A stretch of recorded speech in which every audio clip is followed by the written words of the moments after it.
Ուրեմն այսօր կապացուցենք այդ փաստը, որը ես խոսք տվեցի, որ մենք կանենք,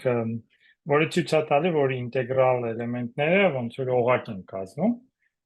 Եթե ունեք երկու ինտեգրալ էլեմենտ, իրար գումարումը եւ բազմապատկումը նորից ինտեգրալ է։ Դրա համար կապացուցենք նախ այս սկզբնական թեորեմը, որը նման է դաշտերի մասին թեորեմին, որը մենք ապացուցեցինք, հիմա մինչև սկսելու ուզում եմ մի բան բարձաբանեմ, եկեք մի հատ էջ ավելացնեմ,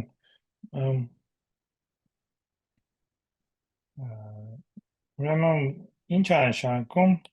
what is generated module A, B,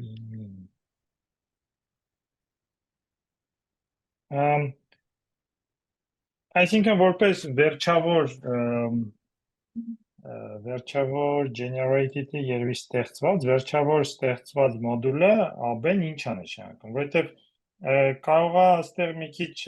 շփոթացնեմ, շփոթացվող թվա, կարող եք ասել, հեսա B-ն ինքը ոնց որ բանն է, չէ, առաջացնում է այս ամբողջ օղակը, այսինքն B generates A, B as an algebra. Այսինքն, եթե ունեք այսպիսի օղակ, AB, չէ, սա նշանակում է, որ բոլոր էլեմենտները այս օղակի ունեն ինչ-որ այս ձևի տեսք, A0, A1B, գումարած A2B կարակուսի և այլն, AN-B-ն,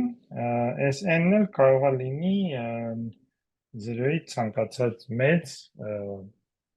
թիվ, ու որպես հանրահաշիվ, որպես ալգեբրա, ինքը վերջավոր ստեղծված է։ Ստեղծվածը ճիշտ եմ ասում, generated-ը ոնց կասեք։ Ծնված, վերջավոր ծնված։ Վերջավոր ծնված։ Հիմա այն, որ AB-ն վերջավոր ծնված մոդուլը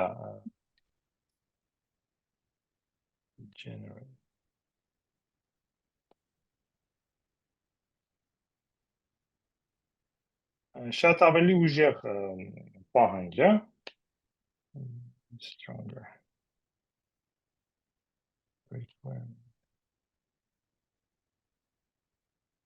Տեղ մենք ուզում ենք, որ լինի մի հատ N,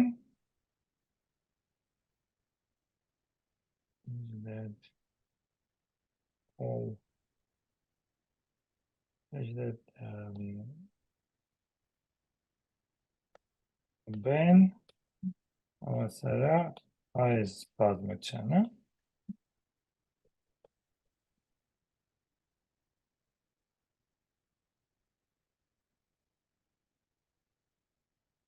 Հիմա տարբերությունը որն է, տարբերությունը այն է, որ ստեղ N-ը ֆիքսած է,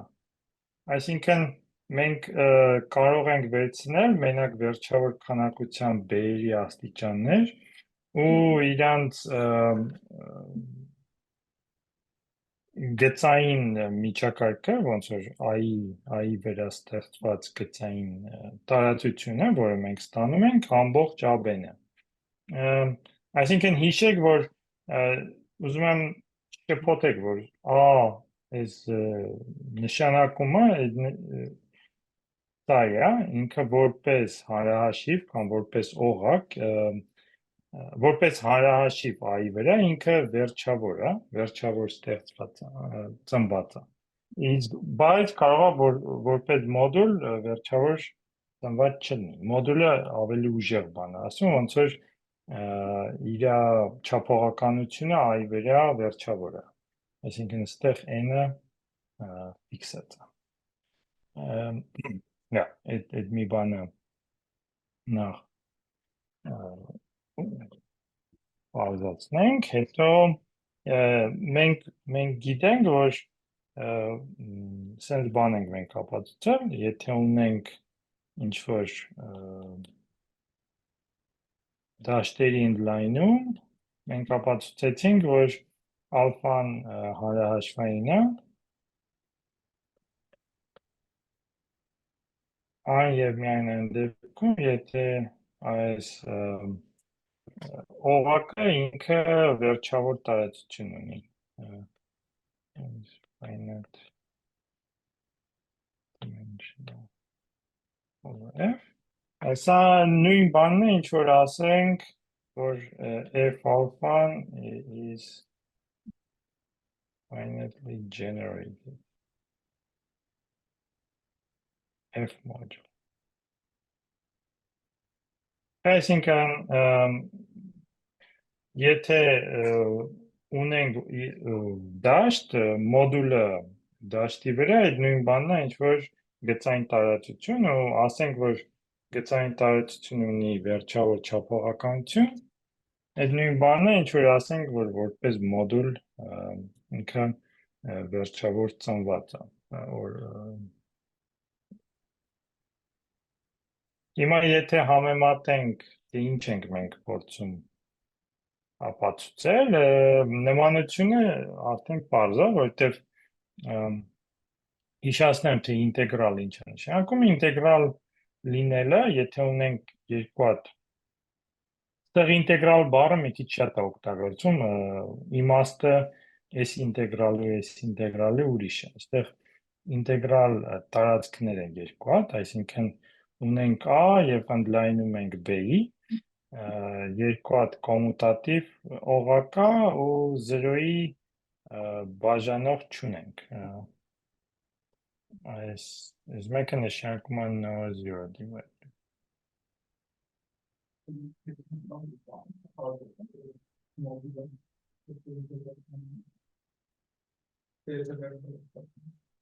Հարց կա? Ուզում հասկանամ, եթե մեր մոտ ինտեգրալ դոմեյնն է ու վերջավոր չափանյա, ավտոմատ դառնում է ազատ, մոդուլը դրանվայման չի։ Ոնց որ այնտեղ ազատ չունենք, ոնց որ բանը չկա, ոնց որ իմաստն է, որ եթե ինտեգրալ դոմեյնն է, ոնց որ թե կարանք ելի բնենք, որ բանում է, այս կողս խորանուս։ Եթե, քանի որ մենք ենթադրում ենք, որ B-ն էլ է ինտեգրալ տարածք, ինտեգրալ դոմեյն, A-B-ն վերջավոր չափողականություն ունենալ, այսինքն վերջավոր it's finitely generated, մոտավորապես համարյա թե նշանակում է, որ A-B-ն ինքը ազատ է, բայց այդքան էլ չէ։ Մենք եթե A-ն լինի PID, այդ ժամանակ իսկապես սա նույնն է, ինչ որ ասենք ազատ մոդուլ է, վերջավոր բանի, ռանկի։ Բայց եթե A-ն ոչ PID է, սա կարող է լինի ոչ ազատ։ Այս րոպեին իմ պատասխանը կլինի, որ համարյա թե ազատ է, բայց կարող է ազատ չլինի, բայց պետք է օրինակ ենթադրենք, որ B-ն էլ է ինտեգրալ դոմեյն, որովհետև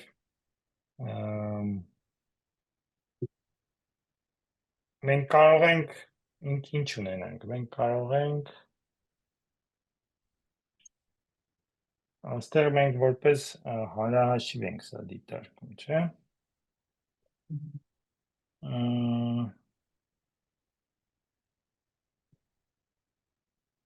Այսինքն ճիշտ եմ հասկանում, որ կարա ուրիշ բազիս ունենա, որ այն էլեմենտից կապված չէ, կազմված չէ տեսականորեն։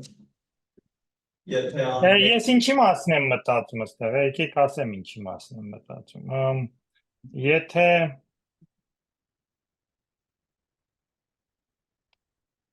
Եթե ունենք այդ կամ այսօր կանենք կամ մյուս անգամ, եթե ունենք օղակ, որը PID է, ու ունենք ինչ-որ մոդուլ,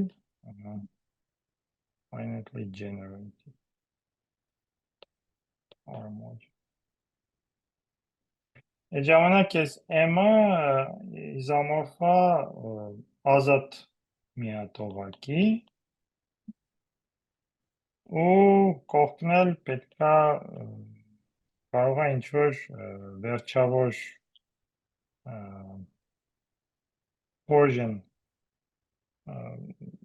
Torsion submodule լինի, այսինքն SDV մոդուլ լինի, ստեղ իհարկե սրանք ազատ չեն R-ի վրա, բայց ազատ մաս կա, հիմա եթե ենթադրենք, որ ինքը վերջավոր էլեմենտներ չունի, այդ ժամանակ ազատ է ստացվում։ Բայց եթե մյուս կողմից էլ եթե վերցնենք ոչ PID, այսինքն օրինակ վերցնենք այսա եւ M-ը վերցնենք այս իդեալը, որը մենք արդեն տեսել ենք, դա այս իդեալը որպես R-ի մեջ գտնվող իդեալ, ինքը մոդուլ է։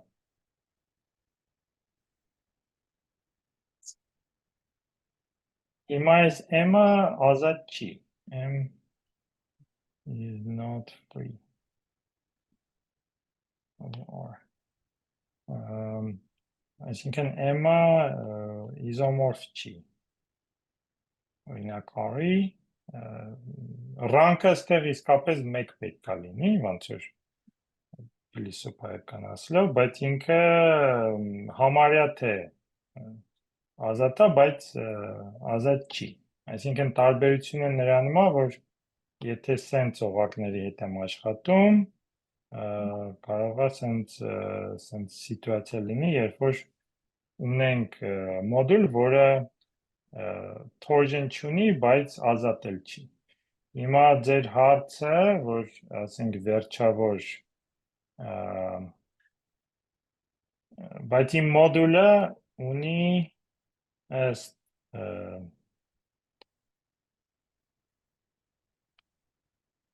պայմանի ունի այս տեսքը, չէ, այսինքն ինքը ստացվում է որպես հանրահաշիվ մի էլեմենտից։ Այդ դեպքում եթե ինքը վերջավոր ծնված է, այսինքն այս մոդուլը կգտնվի հենց սրա մեջ, մեկ անպայման է, որ լինի ազատ։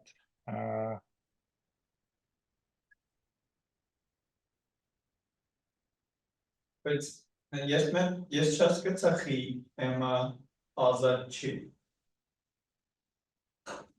M-ը ինչու ազատ չի, որովհետև այս օրինակի M-ը լավ հարց է, էլի։ Ոնց որ ինքը կարա տեսականորեն ներքաղաքություն իզոմորֆ, չէ՞։ Հիմա M-ը համաձայնեք, որ ինքը մոդուլ է, այսինքն եթե բազմապատկում ենք, ինքը իդեալ է, այսինքն մոդուլ է, չէ՞։ Ինչ է նշանակում M-ը ազատ լինելու մեջ։ Նախ, քանի որ M-ը մենք ապացուցեցինք սենց փաստ, հիշում եք, որ եթե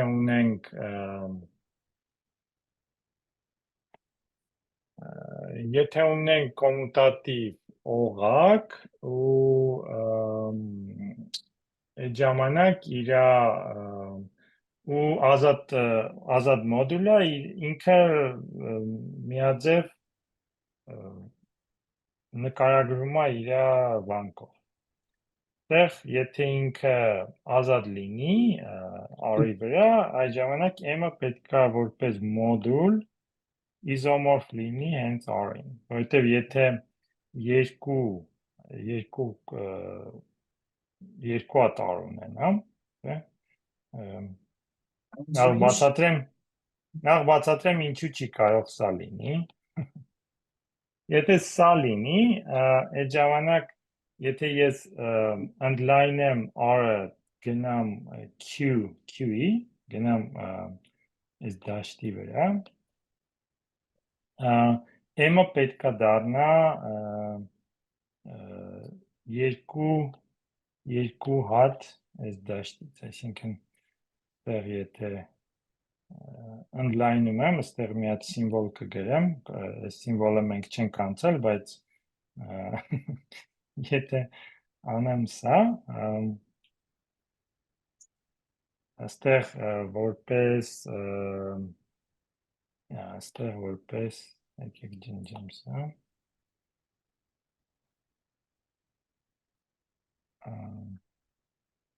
եթե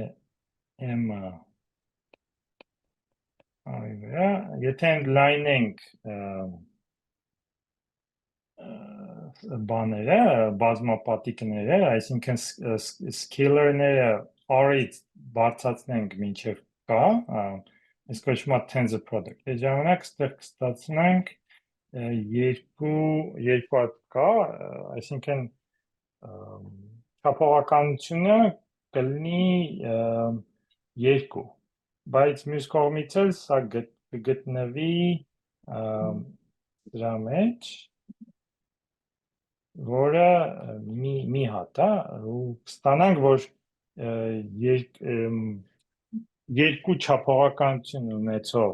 գծային տարածությունը գտնվում է մեկ չափողականության գծային տարածության մեջ, որը իհարկե հնարավոր չի, այսինքն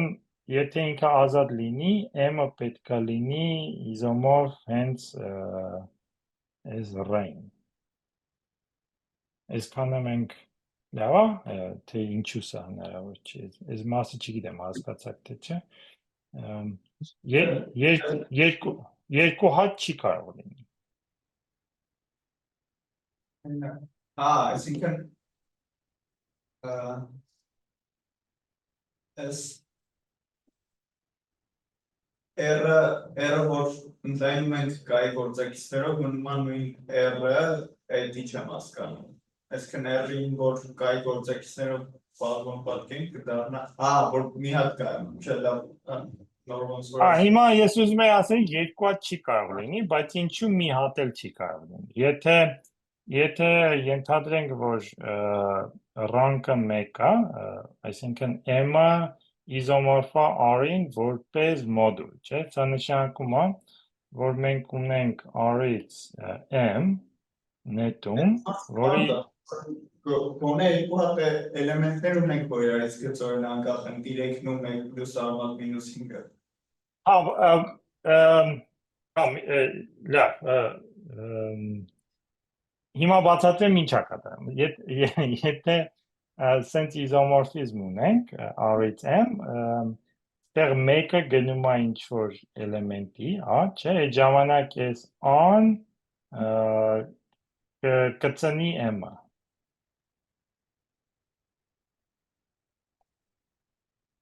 Համաձայն եք, որովհետև եթե մոդուլների իզոմորֆիզմը ըստ սահմանման phi an phi ben երևի ben հələ չեմ տակն եմ օգտագործում, եկեք ասենք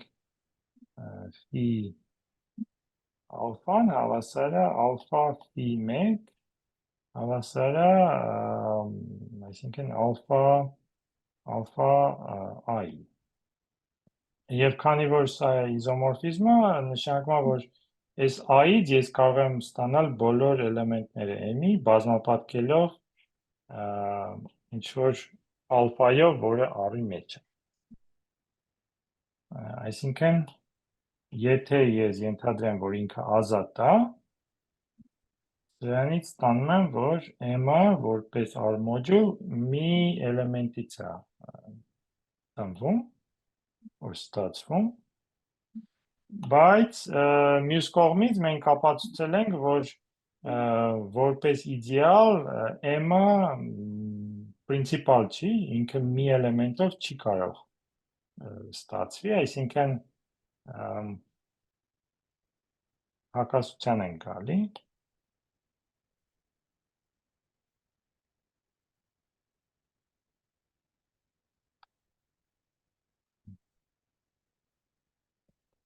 Cannot be generated by one element. Or բայց ինչն է ճիշտ, այնա ճիշտ, որ m-ը մենք կարող ենք ստանալ երկու էլեմենտից, m-ը իսկապես or 3, եթե բազմապատկենք 3-ը եւ այս էլեմենտը մենք ստանանք m-ը, սա ճիշտ է, այսինքն երկու էլեմենտ կա, որոնք ծնում են m-ը, բայց իրանք գծայնապես կախված են իրար հետ։ Իրանք ինտեգրալ որպես կախված չեն, այսինքն մի էլեմենտ չկա, որը համ 3-ն է տալիս, համ սա է տալիս, նույն էլեմենտը չի բաժանում, համ 3-ը, համ սա, որտեղ ժամանակ ստացվեր այա, բայց եթե ես ընդլայնեմ այս run գնամ k-ի հասնեմ, այս ժամանակ այս երկու էլեմենտները իրարից գծային կախված են, այսինքն որպես գծային տարածություն m-ը k-ի վրա մի էլեմենտով կարող եմ ստանալ, բայց r-ի վրա պետք է երկու հատ ունենամ, որոնք իրարից կախված են։ Բայց ձեր հարցը տեղ ունենք, եթե մենք ենթադրենք, որ մեր մոդուլը ունի այս տեսքը, AB, ու ենթադրենք ինքը վերջավոր ծնված է, այսինքն ինքը գտնվում է այս մոդուլի մեջ,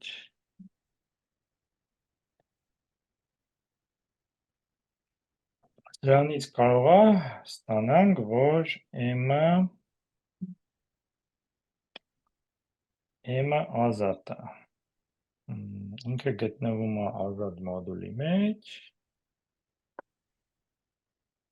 ուզում ոնց որ թե այդ դեպքում, եթե մենք ենթադրենք, որ m-ը ունի հենց այս տեսքը ու ենթադրենք, որ ինքը ինտեգրալ տարածքի մեջ է գտնվում, այս AB-ն, այսինքն 0 բաժանողներ չունենք,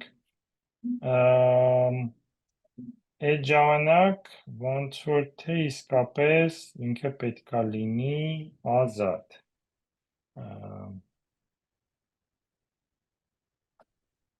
And then m is free. Ոնց որ թե այդ ժամանակ ինքը իսկապես ազատ է, բայց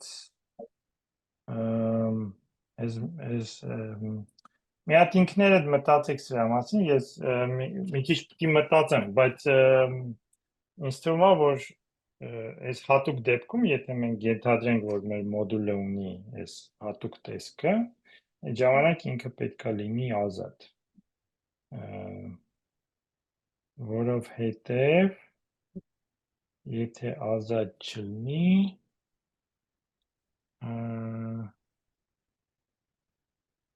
ինքը ազատ է, լավ,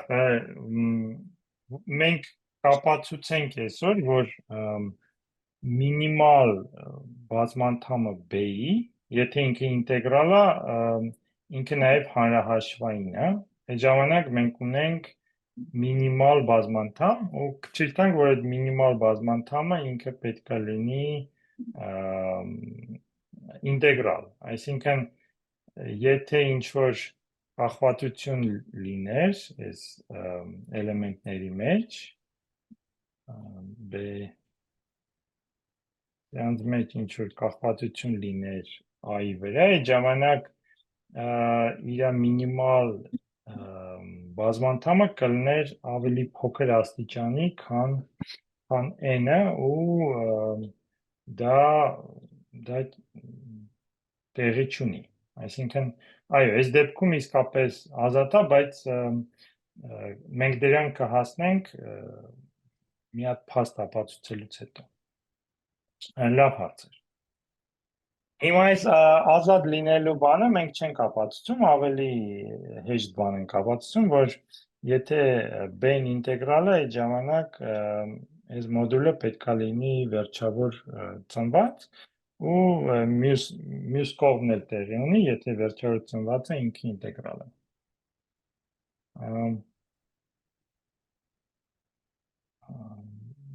Ու հիշացրեցի, որ հանրահաշվային լինելը նման ինչ-որ կրիտերիա ունի,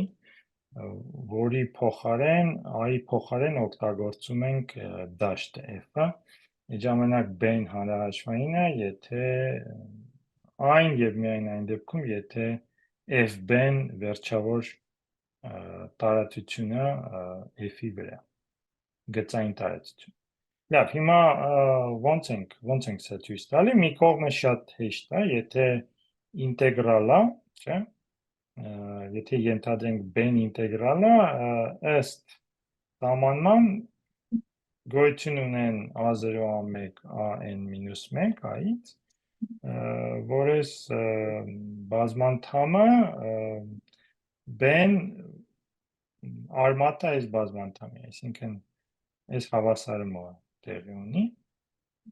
Այդ ժամանակ մենք կարող ենք b-ը գրել որպես այս մյուս էլեմենտների գծային ինչ-որ կոմբինացիա։ Այստեղ մենք ստանում ենք, որ b-ը գտնվում է a1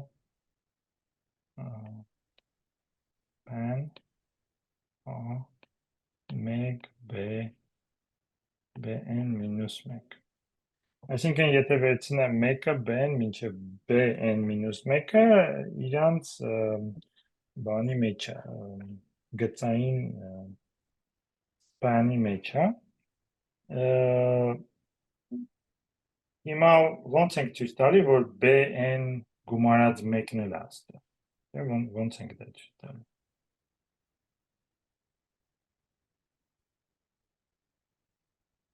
Երևի մի հատ էլ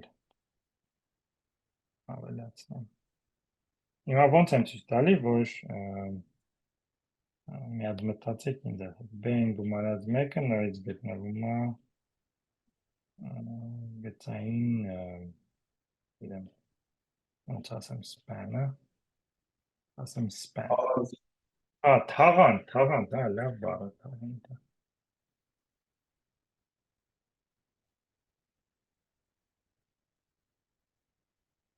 Հիմա ոնց եմ սա ցույց տալիս։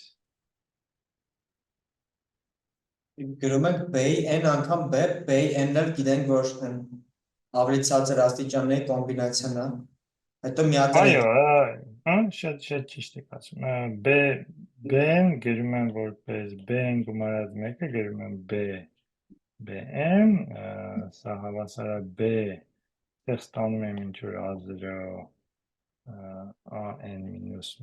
bn-1, հետո նորից գրում եմ այս դերով, այդտեղ ստացվում եմ bn, նորից bn-ը դարձնում եմ a0 գումարած a1 bn-1, հետո բացում եմ փակագծերը, ստանում եմ, որ էլի թաղանթի մեջ է այս էլեմենտները։ Այդ ձևով այս նույն ոնց որ ինդուկցիայով կամ նույն արգումենտը նորից կրկնելով ստանում ենք, որ այս AB-ն կարող ենք ստանալ որպես այս էլեմենտների թաղանթը այդը։ Հիմա ոնց ենք ցույց տալի մյուս կողմը, այսինքն եթե մենք ենթադրենք, որ AB-ն վերջավոր ծնված մոդուլ է, finitely generated module, այդ նշանակում է, որ մենք կարող ենք գտնել ինչ-որ էլեմենտներ u1 մինչև un, որ իրանց թաղանթը հենց տալիս է AB-ն, չէ՞։ Այս AB-ն կարող ենք բոլոր էլեմենտները ստեղ ստանալ հենց այս ֆիքսված u1 un-ից։ Այսինքն ոնց որ իսկապես վերջավոր չափողականություն տարածություն լինի, բայց այս a-ի վրա։ Այդ ժամանակ ինչ եմ անում, բազմապատկում եմ բոլոր u-երը b-ով ու իրանց գրում եմ այս u-երի միջոցով, որպես a գծային կոմբինացիա բոլոր a-երի համար, չէ՞։ Այս մի հատ բան եմ ստացում, գծային հավասարումներ եմ ստանում։ Հիմա որ ինչպես այսօր դասից սկզբին ասացինք, չգիտեմ ձեր արգումենտն էլ էր նույնը թե չէ, տեղից ստանում ենք, որ եթե դիտենք այս գծային հավասարումների սիստեմը, ինքը լուծում ունի, չէ, լուծումը հենց այս u1 un-ն է, այստեղ եթե այս հավասարումները գրեմ, թե ինչ է ստացվում, բերեմ մի կողմ ու այս u-երը փոխարինեմ x-երով, ստանում եմ սենց սիստեմ։ Հիմա այս սիստեմը ունի n հատ անհայտ ու n հատ հավասարում,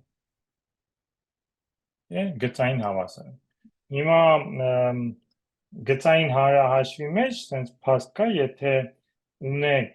այսպիսի սիստեմ, եթե x-երը վերցնենք բոլորը 0, այդ ժամանակ պարզա, որ դա լուծում է, բայց սենց փաստ կա, որ եթե ոչ 0 լուծում ունի սիստեմը ու ինքը ունի n հատ հավասարում ու n հատ անհայտ, այդ ժամանակ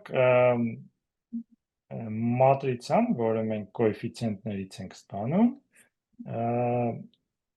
գծային կախվածություն ունի, օրինակ իր տողերի մեջ, ինչը կարող ենք որ էկվիվալենտ է ասելուն, որ դետերմինանտը այս մատրիցայի պետքա լինի 0։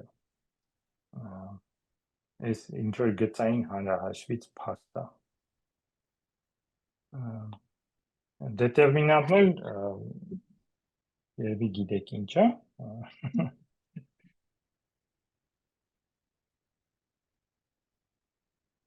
Այսինքն Մեզ ստեղ պետք է կա, որ ինտեգրալ դոմեյնն է, որտեղ իրականում հերիք է, որ 0-ի բաժնար չէ։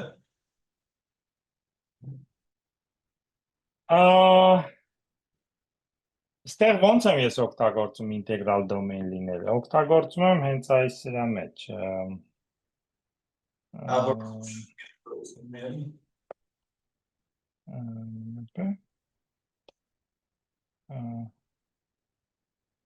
Այստեղ եմ օգտագործում, որ քանի որ ինքը ինտեգրալ դոմեյն է, ես կարող եմ ինքը ունի դաշտ, որի մեջ ինքը նստած է։ Չէ, այսինքն այս սիստեմը ես կարող եմ դիտարկել այդ դաշտի մեջ, օրինակ պատկերացրեք այս a-երը ամբողջ թվեր են,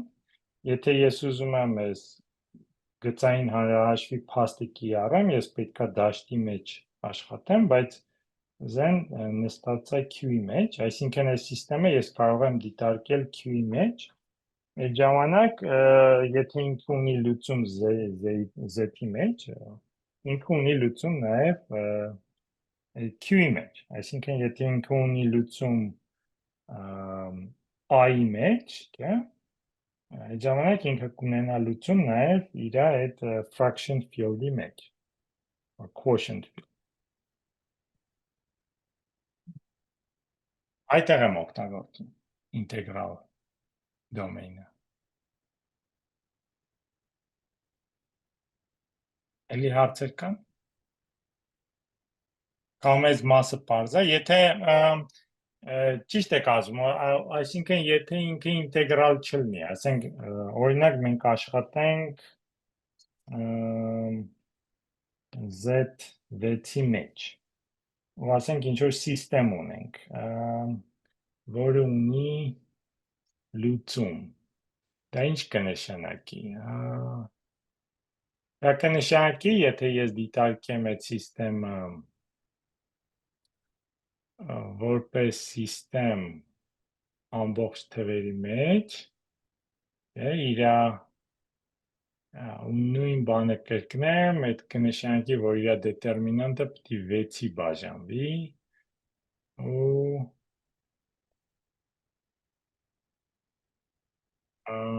անպայման է, որ 0 ստացվի այդ ժամանակ դետերմինանտը։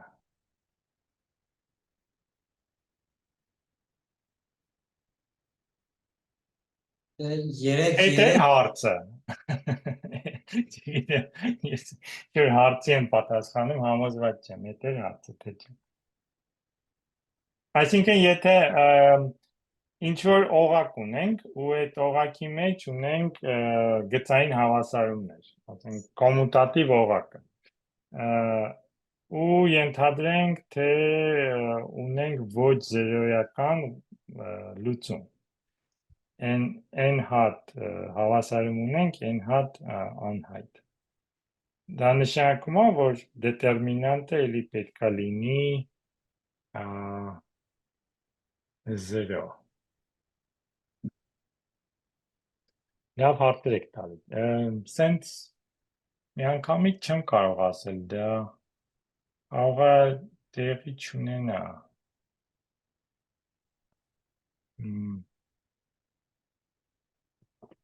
Որովհետև դետերմինանտը պատկերացրեք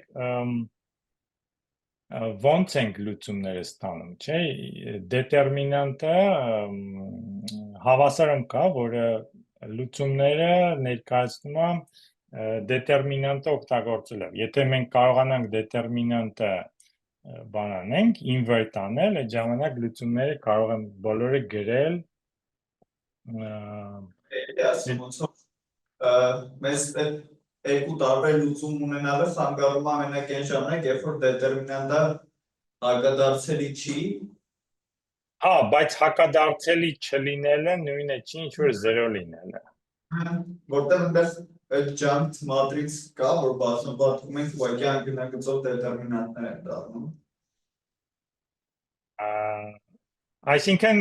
պատասխանը պետքա լինի ոչ, չէ, այսինքն դետերմինանտը կարող է 0 չլինի, բայց ունենանք լուծումներ, ինձ թվում է։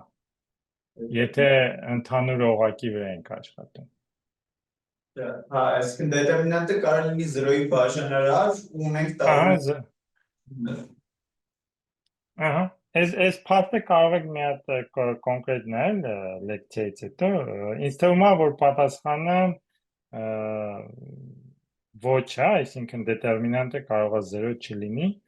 բայց օղակի վրա լուծումներ ունենանք ոչ զերոյական, եթե ինտեգրալ դոմեին չի։ Բայց եթե ինտեգրալ դոմեին է, որը մենք ենթադրում ենք, կարող ենք մենք այս հավասարումները, ինչպես ասացի, դիտարկել դաշտի վրա, այդ դաշտը հենց իր fraction quotient field-ն է, or fraction field-ն է, ոնց որ ամբողջ թվերը նստած են ռացիոնալ թվերի մեջ։ Այդ ժամանակ դետերմինանտը պետք է 0 լինի, ու եթե այս դետերմինանտը բացենք, չէ, այդ ֆորմուլայով, որը երևի դուք գիտեք, բայց եթե չգիտեք էլ, բազմանդամ է ստացվում այս իր կոեֆիցիենտներից մատրիցայի, ու եթե b-ն դիտարկեմ որպես պարամետր, բազմանդամը կունենա այս տեսքը։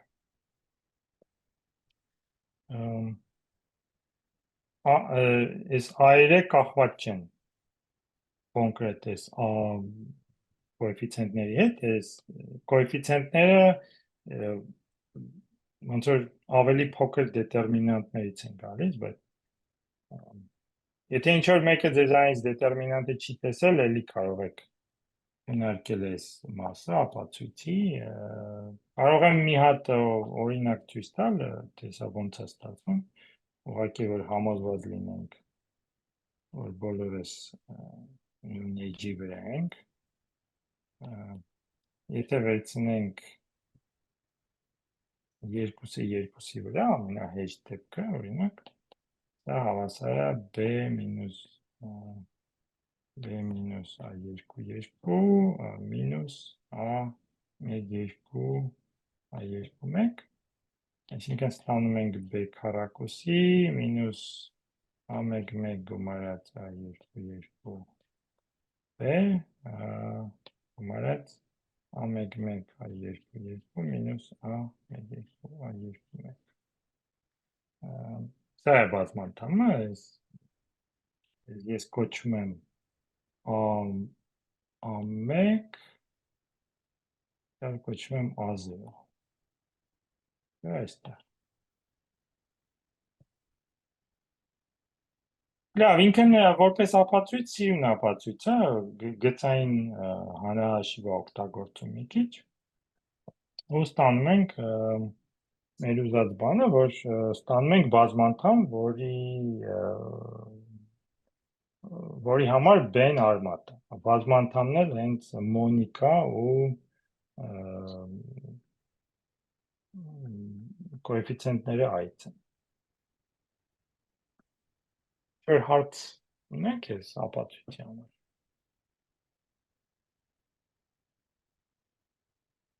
Հիմա եթե այս փաստը մենք ունենք, այդ ժամանակ արդեն կարող ենք հեշտությամբ ապացուցել այն, ինչ որ մենք իսկապես ուզում էինք։ Եթե ունենք երկու հատ, էլի նույն սիտուացիայի մեջ ենք, ունենք երկու հատ ինտեգրալ դոմեյն, ու եկեք ենթադրենք, որ B-ն վերջավոր A-մոդուլ է։ Այսինքն դրանից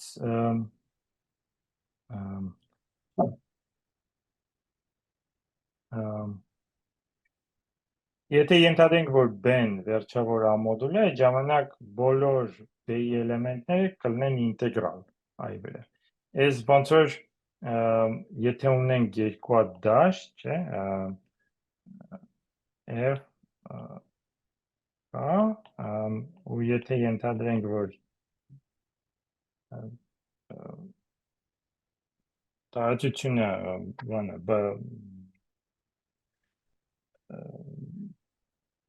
դա վերջավոր է, չափողականությունը վերջավոր է, այդ ժամանակ մենք գիտենք, որ բոլոր էլեմենտները հանրահաշվային են։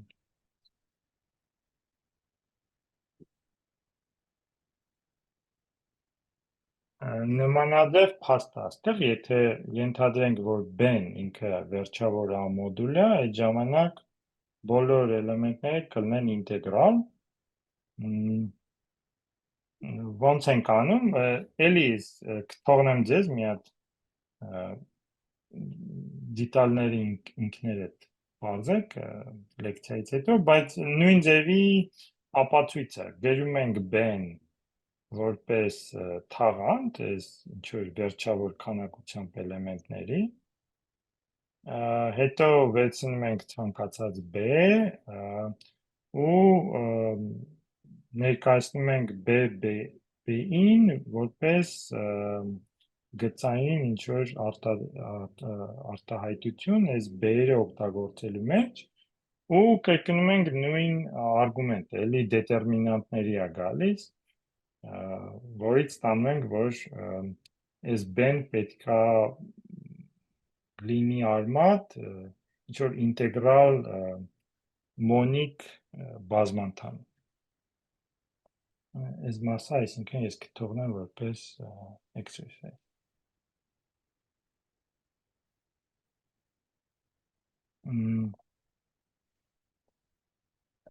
Մի բան էի ուզում ստեղ նշեի, որ ընդհանրապես եթե ունենք ինչ-որ մոդուլ, որը վերջավոր է, այդ ժամանակ եթե վերցնենք սաբմոդուլ, ինքը վերջավոր կարող է չլինի։ Ինչի եմ ես փաստը նշում։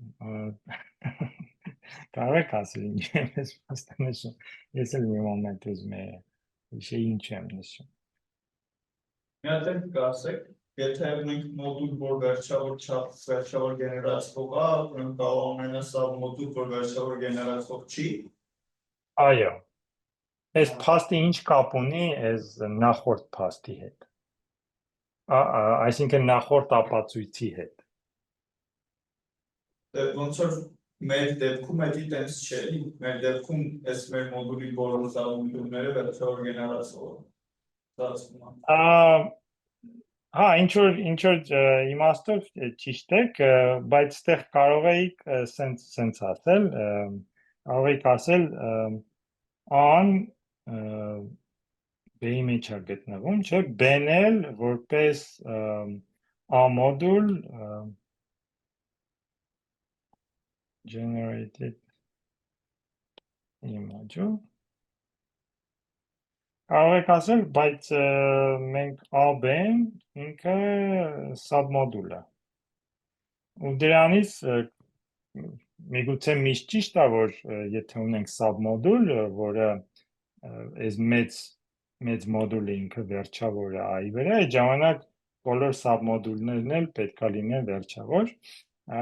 Ընդհանրապես սա ճիշտ չի, այսինքն միանգամից չեք կարող եզրակացնել այն բանից, որ B-ն ինքը վերջավոր է i վրա, չեք կարող սենց ստանալ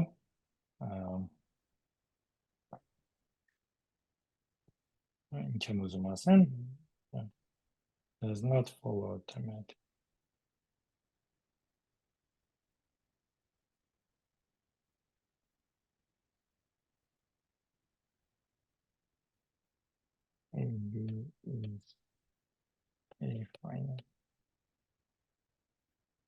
Օրինակ այստեղ օրինակ ես ունեմ, եթե վերցնենք ren այս մոդուլը ու դիտարկենք այս օղակը ու դիտարկենք ren որպես մոդուլ իր վրա։ Իհարկե ren ինքը իր վրա մեկով է գեներացվում, այսինքն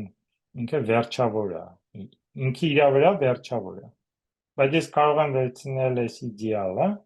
x1, x2 եւ այլն, որը submodul է, բայց վերջավոր չի, որովհետեւ ես չեմ կարող վերցնել վերջավոր քանակությամբ էլեմենտներ ռից ու ստանալ այս իդեալը։ Կարող եք ոնց որ թե պարզ փաստ է, բայց մի քիչ մտածեք սրա մասին, ինչու է սա ճիշտ։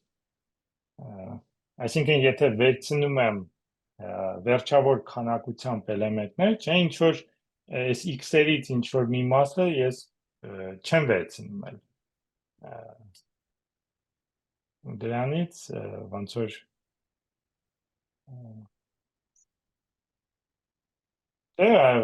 եթե վերջավոր քանակությամբ էլեմենտները այն մեջ, ինչ որ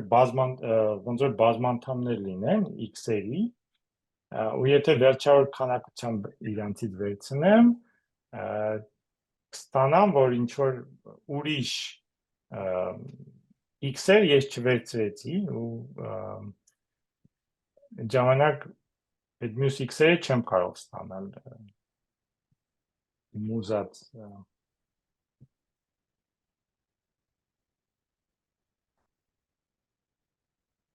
Մի քիչ լավ չեմ բացատրում, պետք է մտածեք սրա մասին, բայց հեշտ փաստ է։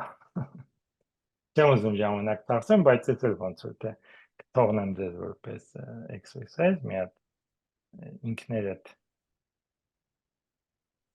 արզեք, թե սա ինչու է ճիշտ, ու սրա հետ համեմատեք։ Այսինքն այստեղ ինչ որ ապացույց պետք է տալ, մի քիչ ավելի բարդ ապացույցական կարող է սպասեիք, բայց ընդհանուր փաստից չի հետևում այս փաստը, որ եթե b-ն վերջավոր է, այդ ժամանակ բոլոր էլեմենտները ինտեգրալ են։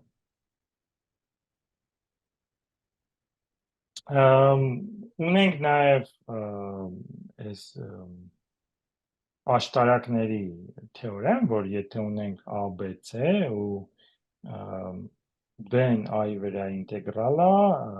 անգամ վերջավոր է i վրա, իսկ c-ն էլ b-ի վրա է վերջավոր, այդ ժամանակ c-ն պետք է վերջավոր լինի i վրա։ Ապացույցը բարդ ապացույց չի, վերցնում ենք էլեմենտներ ինչ-որ քանակությամբ b-ից, որոնցով մենք կարող ենք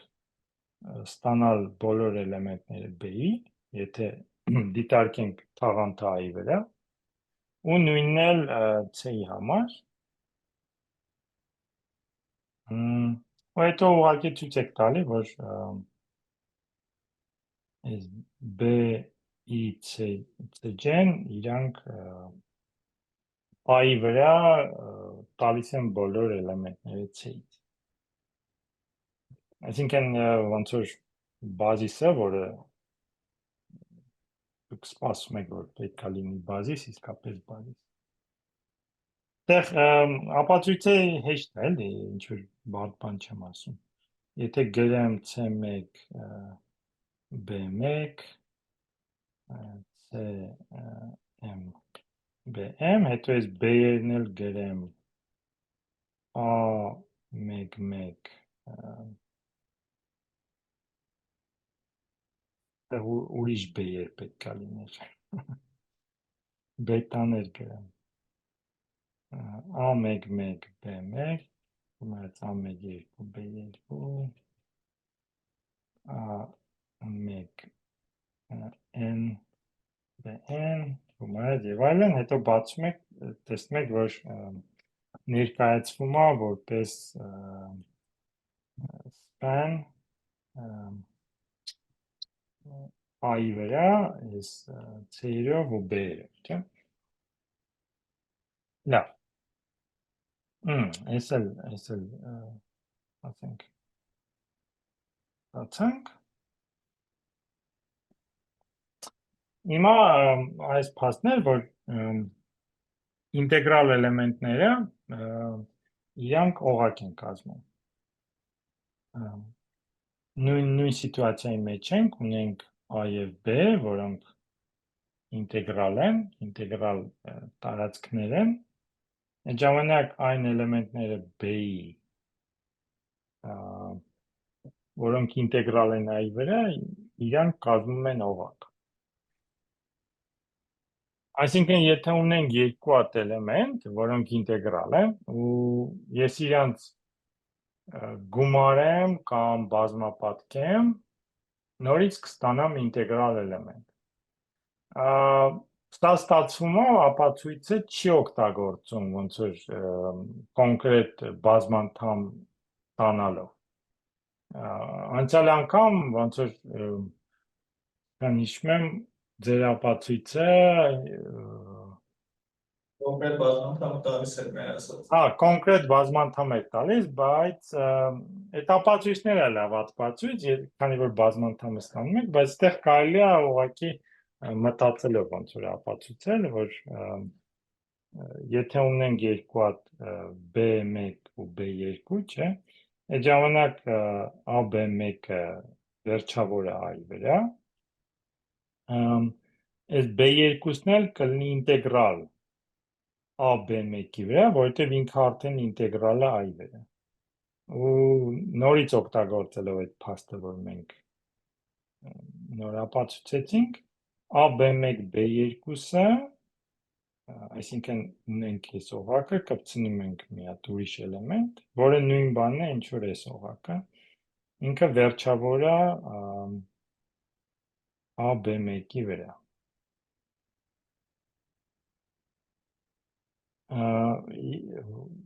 Ունենք, այսինքն ունենք a-b1, a-b1, b2, ունենք այսպիսի աշտարակ, ինտեգրալ ընդլայնումների, ու ամեն քայլը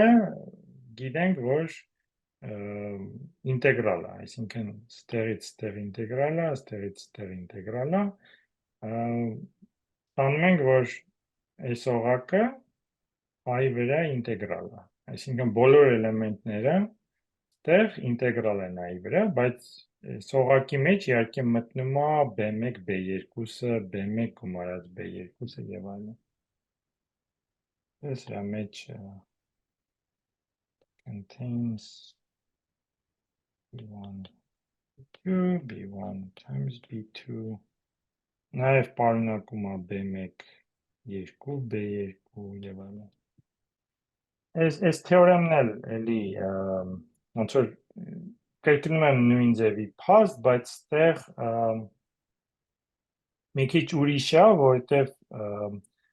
ստեղ մենակ ենթադրում եմ, որ B-ն ու C-ն ինտեգրալ են։ Չեմ ենթադրում, որ իրանք վերջավոր են։ Այսինքն B-ն կարող է լինի ինտեգրալ, դա նշանակում է, որ բոլոր էլեմենտները B-ի ինտեգրալ են այի վրա, բայց B-ն ինքը վերջավոր չլինի այի վրա։ Դե եթե ունեմ անվերջ քանակի ինտեգրալ էլեմենտներ ավելացնեմ, օրինակ վերցնեմ ամբողջ թվերը ու սկսեմ ինտեգրալ էլեմենտներ ավելացնել։ Դրանք ինտեգրալ էլեմենտներ են, չէ՞։ Կստանամ մի հատ մեծ օղակ, որը ինտեգրալ է, բայց վերջավոր չի այի վրա։ Բայց թեորեմը ասում է, եթե ունենք PC աշտարակ, այդ ժամանակ C-ի բոլոր էլեմենտները պետք է լինեն ինտեգրալ այի վրա, որը ուղղակի սահմանափակում եք ոնց որ ունենք ինչ-որ էլեմենտ գամմա C-ից, չէ, ուզում ենք ցույց տալ, որ A գամման վերջավոր է այի վրա։ Մենք գիտենք, որ գամման վերջավոր է B-ի վրա, այսինքն ունենք գամմա M գումարած BM-1 գամմա M-1 եւ այլն B0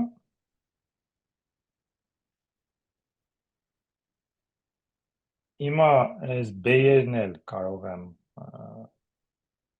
ներկայացնել BM-1 BM-2 B0 այի վրա is finitely general module ու ստեղից ստանում որ AC BM-1 is finitely general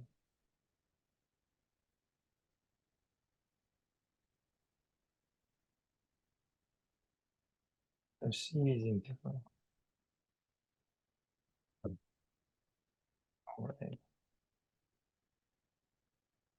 Այսինքն նաև այն դեպքում, երբ որ օղակները իրանք վերջավոր չեն, բայց ինտեգրալ են, այդ ժամանակ C-ն պետք է լինի ինտեգրալ այ։ Լավ,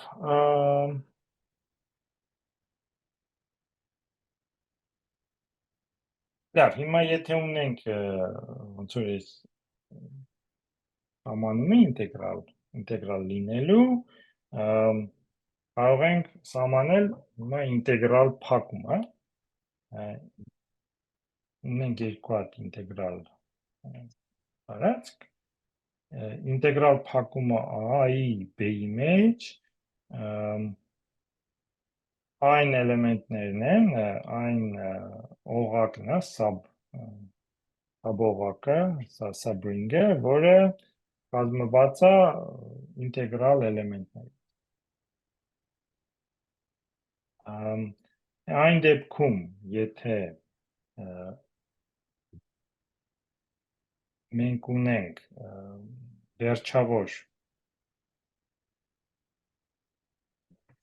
եթե ունենք ռացիոնալ թվերի վերջավոր ընդլայնում, որպես դաշտ կաչ է, այդ ժամանակ մենք կարող ենք կան դիտարկել որպես ինտեգրալ տարածք, որը պարունակում է Z-ին, չէ՞։ Մենք այս սիտուացիայի մեջ ենք ընկնում, ու այդ ժամանակ ոչ բոլոր էլեմենտները են իհարկե ինտեգրալ z-ի վրա, բայց այն էլեմենտները, որոնք ինտեգրալ են, կոչվում է ինչ կասեի, ամբողջ թվերի օղակը կայի, նշանակում է օկայով, ճիշտ եմ ասում, ամբողջ թվերի օղակը, ring of integers, Հանրահաշվական ամբողջների օղակը։ հա, հանրահաշվական ամբողջ թվերի օղակ, էլի, այսինքն այս օկան, ինչումն է կարևորը այս օկան, օկան ոնց որ բանը, ընդլայնում է z-ի, ունենք հանրահաշվային ընդլայնում դաշտերի, ու այդ դաշտերի մեջ մենք ունենք ամբողջ թվեր ու ամբողջ թվերի համար մենք ունենք իրանց էկվիվալենտը կայի մեջ, ոնց որ կայի ամբողջ թվերը այդ օկան է, հիմա եթե փորձեք սահմանել թե կայի մեջ ամբողջ թվերի օղակը ինչ է, մի քիչ պարզ չի ոնց դա անել, բայց եթե օգտագործենք այս ինտեգրալ լինելու կոնցեպտը, այդ ժամանակ ուղղակի վերցնում ենք ինտեգրալ փակումը z-ի կայի մեջ, ստանում ենք բոլոր էլեմենտները, որը պետք է լինեն որպես համարվեն որպես ամբողջ թվեր կայի մեջ։ Սահմանումից պարզ չի, թե սա ինչ տեսք ունի ու ընդհանրապես դժվար է հաշվել, թե օրինակ z-ի վրա գտնել, եթե ունենք ինչ-որ ընդլայնում q-ի, ընդհանրապես դժվար է ներկայացնել այս օկան, հնարավոր է, բայց դժվար է գտնել ինչ-որ էլեմենտներ, որոնք ծնում են օկան z-ի վրա, բայց ընդհանրապես մի էլեմենտով հնարավոր չի ստանալ, բայց դրան մենք կհասնենք, հələ։ Ու եթե մենք գնանք ամբողջ ամենաբարձր հանրահաշվական ընդլայնմանը, q հանրահաշվական փակումին, ռացիոնալ թվերի, այդ ժամանակ կարող ենք ուղղակի խոսել հանրահաշվային ամբողջ թվի մասին, որը նույն բանն է, ինչ որ լինել ինտեգրալ z-ի վրա։ Այսինքն այստեղ ունենք մի հատ մեծ օղակ, չգիտեմ, ինչ սիմվոլով նշանակեմ, բայց ունենք մի հատ մեծ օղակ այստեղ, որը all integral element is օմեգան ինքը վերջավոր չի z-ի վրա, is not finitely generated.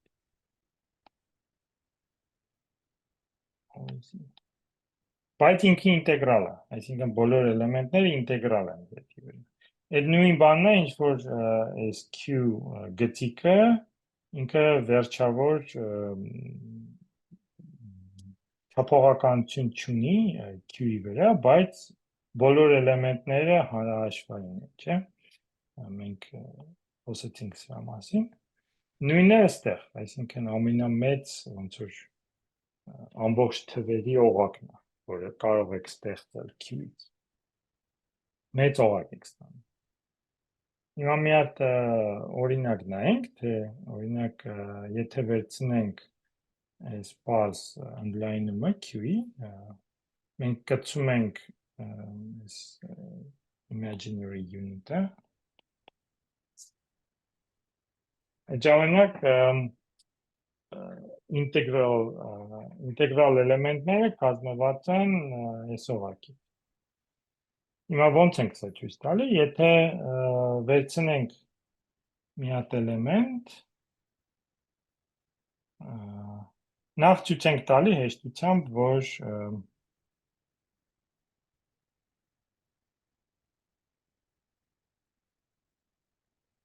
I is integral over V since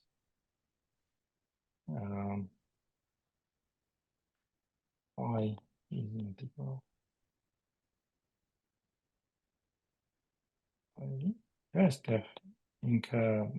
այս բազմանդամի արմատը ու մենք ցույց տվեցինք, որ եթե ունենք ինտեգրալ էլեմենտ, այդ ժամանակ a b-ն ինքը վերջավոր էր a-ի վրա, դեղից հետևում է, որ z is finitely generated.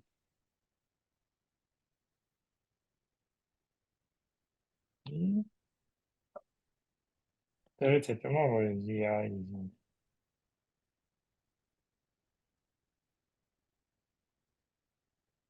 իհարկե մենք գիտենք ոչ միայն վերջավորը, բայց ինքը կարող ենք ներկայացնել այս ձևով, այսինքն կարող ենք գրել բոլոր էլեմենտները մի ինչ-որ թիվ գումարած ուրիշ ամբողջ թիվ բազմապատկած էս i-ով։ Ապացույցն է, որ z-ին ինքը ինտեգրալ է։ Բայց մենք ուզում ենք ցույց տանք, որ բոլոր ինտեգրալ էլեմենտները պետք է լինեն z-ից։ Այս մի քիչ ավելի բարդ, հա։ Ժամանակ պետք է վերցնենք, ոնց է ցույց տվում այսպիսի բաները։ Ուղղակի բոլորի մինիմալ բազմանդամները կառուցենք ու տենենք, որ եթե ամբողջ թվեր չեն գործակիցները, ում կոպիտ ասած ամեն թիվ ունենք, որ ինչ-որ Q1 գումարած ի անգամ Q2 տեսքի է, մենք բազմանդամ x քառակուսի հանած Q1 քառակուսի հանած Q2 քառակուսի, ստացվում է, այսի սրա արմատը, մյուս կողմից էսի հաստատ մինիմալն է, որովհետև երկուսը աչճան է, բայց գործակիցները ամբողջ չեն, երբ որ Այն շատ ճիշտ եք ասում, այդ բանը մենք կապացուցենք, որ եթե ունենք էլեմենտ, որը ինտեգրալ է, այդ ժամանակ իր մինիմալ բազմանդամը պետք է նորից լինի ինտեգրալ։ Մինիմալ բազմանդամը լինելով Q-ի վրա։ Բայց ստեղ մենք կարող ենք մի քիչ ուրիշ ձևի ավելի հեշտ ցույց տալ, վերցնում ենք ինչ-որ ցանկացած էլեմենտ, որը ինտեգրալ է, AB-ն Q-ից են, կարող են լինել ռացիոնալ, ու այդ ժամանակ մենք գիտենք, որ կարող ենք ենթադրել, որ B-ն 0 չի։ Եթե B-ն 0 է, մենք այդ ժամանակ ունենք էլեմենտ, որը ռացիոնալ թիվ է ու ենթադրում ենք, որ ինքը ինտեգրալ է z-ի վրա, հեշտ է ցույց տալ, որ այդպիսի էլեմենտ պետք է հենց ամբողջ թիվ լինի։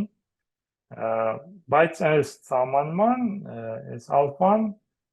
արմատը ինչ-որ բազմանդամի, որը մոնիկա ունի ինտեգրալ կոեֆիցիենտներ։ Մյուս կողմից էլ այս ալֆան ունի մինիմալ բազմանդամ Q-ի վրա, չէ, որը քառակուսի բազմանդամ է, մինիմալ բազմանդամը կունենա այս տեսքը։ Մինիմալ բազմանդամը մենք գիտենք, որ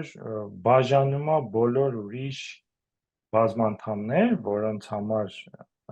այս ալֆան արմատ է,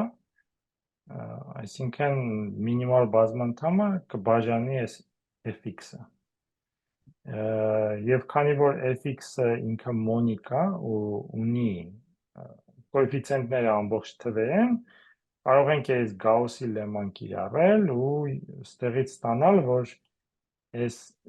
մինիմալ բազմանդամն էլ պետք է լինի, կոեֆիցիենտները պետք է լինեն հենց այս ամբողջ թվեր։ Ու եթե սա գիտենք, այդ ժամանակ ստացվում է, որ 2a-ն ու a քառակուսի գումարած b քառակուսին պետք է լինեն ամբողջ թվեր, չէ՞։ Ու ինչ ենք ուզում ցույց տալ, եթե մենք իմանանք, որ 2a-ն ինքը զույգ թիվ է, Այդ ժամանակ մենք կարող ենք ուղղակի այս երկուսը կրճատել, ստանալ, որ ան-ը ամբողջ թիվ ու տեղից կստացվի, որ b-ն էլ է ամբողջ թիվ, որովհետև եթե ունենք ինչ-որ թվի քառակուսի, ինչ-որ ռացիոնալ թվի քառակուսի ամբողջ թիվ է, այդ ժամանակ թիվն էլ պետք է լինի ամբողջ։ Այդ հուսով եմ այդ բանը ինքներդ կարող եք ապացուցել, համոզված եմ կարող եք։ Հիմա եթե ենթադրենք, որ 2-ան ինքը կենտ թիվ է, այսինքն այս ենթադրենք ան հավասար է 1/2, ժամանակ 2-ան կլինի կենտ,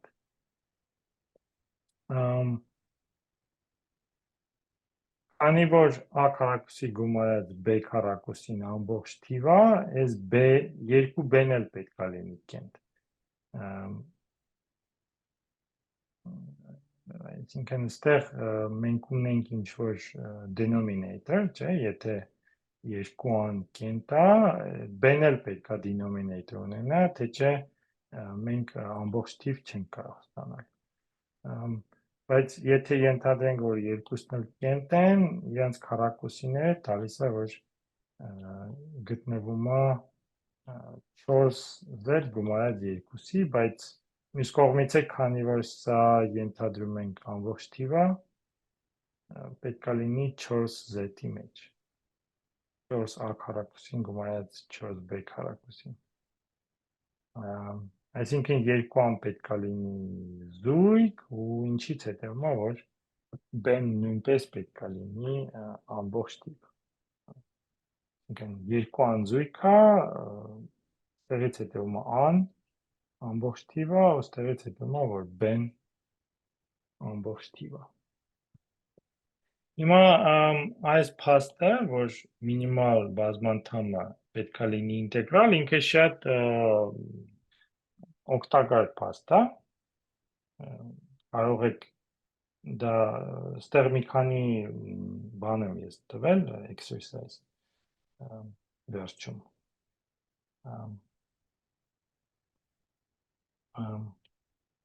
Դրա համար պետք է իմանալ, որ այս մինիմալ բազմանդամը ինքը ինտեգրալ է։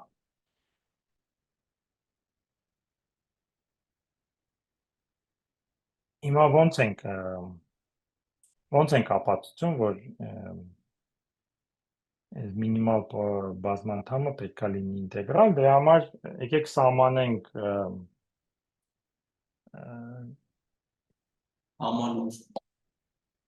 համալուտ։ Սահմանում ենք ալֆայի համալույցները լինեն բոլոր արմատները այս մինիմալ բազմանդամի։ Այսինքն ունենք ինչ-որ հանրահաշվային էլեմենտ, չէ, թվի համար, ռացիոնալ թվերի, նայում ենք մինիմալ բազմանդամին, իր արմատները կոչում ենք համալույց ալֆայի։ Թեորեմը այն է, որ եթե ալֆան ինտեգրալ է, այդ ժամանակ բոլոր համալույցներն էլ պետք է լինեն ինտեգրալ։ Եթե սա ապացուցենք, միանգամից ոնց որ հետևում է, որ m-ը պետք է լինի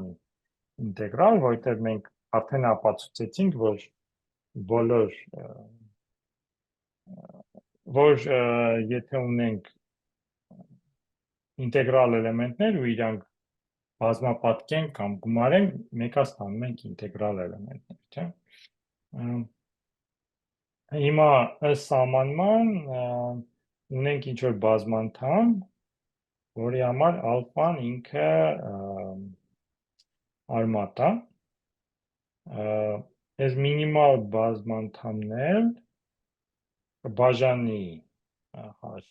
x-ը, չէ, որովհետև մինիմալ բազմանդամը բաժանում է բոլոր ուրիշ բազմանդամներ, որոնց համար ալֆան արմատ է։ Ոնց որ հենց ըստ սահմանման համարյա, թե այս m-ը բաժանում է այս h-ը։ Տեղից ստացվում է, որ բոլոր արմատները m-ի արմատներ են h-ի։ Ու քանի որ h ունի ամբողջ թվեր, որպես կոեֆիցիենտներ, ստացվում է, որ բոլոր համալույցները ինտեգրալ են, որտեղ իրանք նույնպես արմատ են այս հաշվը։ Դեռ երևի կարող ենք Գաուսի թեորեմը կիրառել նորից, ոնց որ անցյալ անգամ, իմանալը, որ m ալֆան բաժանում է h-ին, մենք կարող ենք եզրակացնել, որ m-ը ինքը պետք է լինի ինտեգրալ։ Բայց այս ապացույցը ինչով է լավ, որ ինքը աշխատում է ոչ միայն ամբողջ թվերի համար, այլ եթե ընդհանրապես ունենք մի քիչ ավելի general փաստից է գալի, եթե ունենք ալբետ, չէ, ու ունենք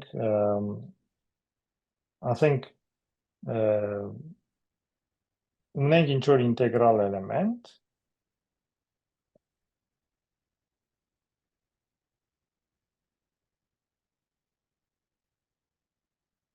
այդ ժամանակ B-ն նաև հանրահաշվային է A-ի դաշտի վրա, ունենք սա, չէ, դեղից հետևում է, որ B is algebraic, ու կարող ենք դիտարկել մինիմալ բազմանդամը,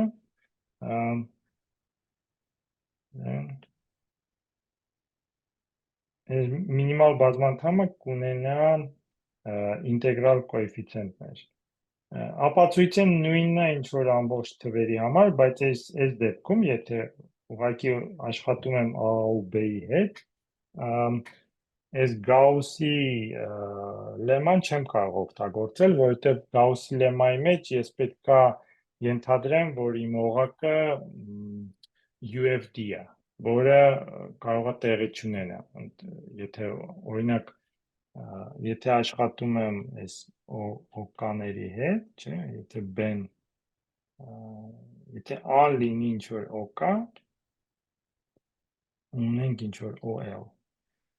այս օկան կարող է UFD չլինի, այդ ժամանակ չենք կարող ասել, որ մինիմալ բազմանդամը օկայի կայի վրա պետք է անպայման լինի ինտեգրալ, բայց եթե գիտենք, որ համալույցները բոլորը ինտեգրալ են, այդ ժամանակ մենք կարող ենք այս դեպի եզրակացության գալ, որ քանի որ կոեֆիցիենտները մինիմալ բազմանդամի ստացվում են սիմետրիկ բաներից, բազմանդամներից, իր արմատների, չէ, այսինքն եթե գրենք այս բազմանդամը այս ձևով, հուսով եմ բացենք փակագծերը, կոեֆիցիենտները ներկայացվում են որպես արտահայտություններ սիմետրիկ, այս ալֆաների միջոցով up to sign, այսինքն կարող է մինուսներով կան, նայած թե այս n-ը ինչ է, այսինքն առաջի կոեֆիցիենտը կլինի x-n, հետո կարող է լինի plus or minus alpha I, x-n minus 1 և այլն, բայց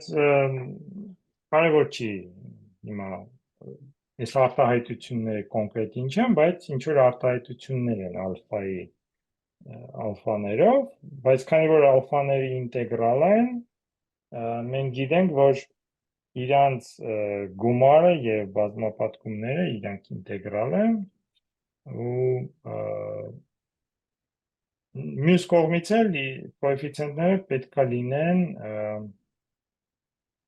ռացիոնալ թվեր, այսինքն ստանում ենք, որ կոեֆիցիենտները համ ռացիոնալ են, համ էլ ինտեգրալ են, ու միակ էլեմենտները, որոնք համ ռացիոնալ են, համ ինտեգրալ են, այդ ամբողջ թվերն են, այս փաստը ես էլի կթողնեմ որպես exercise, լավ, ես տենց էլ ենթադրում էի, որ չեմ հասցնի այս մյուս թեմային այս մյուս թեման քննարկեմ մյուս անգամ երբ որ քննությունները հանձնենք վերջացնենք մենք մի քիչ էլի մոդուլներից կխոսենք ես նշեցի այս փաստը որ եթե ենթադրենք որ մոդուլը վերջավոր է PID-ի վրա կարող ենք իրան շատ կոնկրետ ձևի ներկայացնել ու շատ օգտակար թեորեմ ասա, կիրառվում է տարբեր տեղերում, նաև այս թեորեմից կարող ենք ստանալ բոլոր գծային հանրահաշվի թեորեմները, հետաքրքիր ապացույց է, օրինակ Jordan canonical form-ը կարող եք այս թեորեմից ստանալ լավ, այս մեկը կնայենք մոտավորապես 10 օրից որպես exercise այս այն փաստերը որ ես ասեցի լեկցիայի ժամանակ որ այդքան էլ պարզ չէր բայց հեշտ փաստեր էին միգուցե դա քննարկեք այս էլ է հեշտ փաստ այս մի քիչ բարդ է այս այնքան էլ բարդ չի եթե գիտեք որ մինիմալ բազմանդամը պետք է լինի ինտեգրալ կոեֆիցիենտները ուղղակի այստեղ հենց ամբողջ թվերի օղակները երկրորդ աստիճանի ինլայնման մեջ կարող եք ներկայացնել կոնկրետ ինչ օղակ եք ստանում ու նկատեք որ եթե m-ը կոնգրուենտ է 1-ի ստեղ ունեք 2 denominator-ի մեջ, բայց միևնույն է այս էլեմենտները իրանք ինտեգրալ են ոնց որ հետաքրքիր է որ 1 գումարած m-ը 2-ի վրա ինքը ինտեգրալ է դրա համար է կարևոր է որ m-ը օրինակ եթե բազմապատկեմ սա այս էլեմենտով չէ ստացվում է 1 մինուս m 4 ու քանի որ m-ը կոնգրուենտ է 1-ի սա ամբողջ թիվ է դրա համար այս էլեմենտները ոնց որ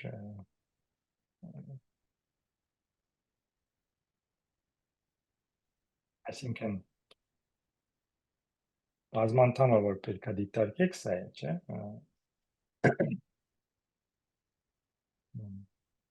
ու ստանում եք օրինակ եթե ալֆան վերցնեմ հենց այս էլեմենտը ստանում եք x քառակուսի մինուս x ու հենց նրա համար որ m-ը կոնգրուենտ է 1-ի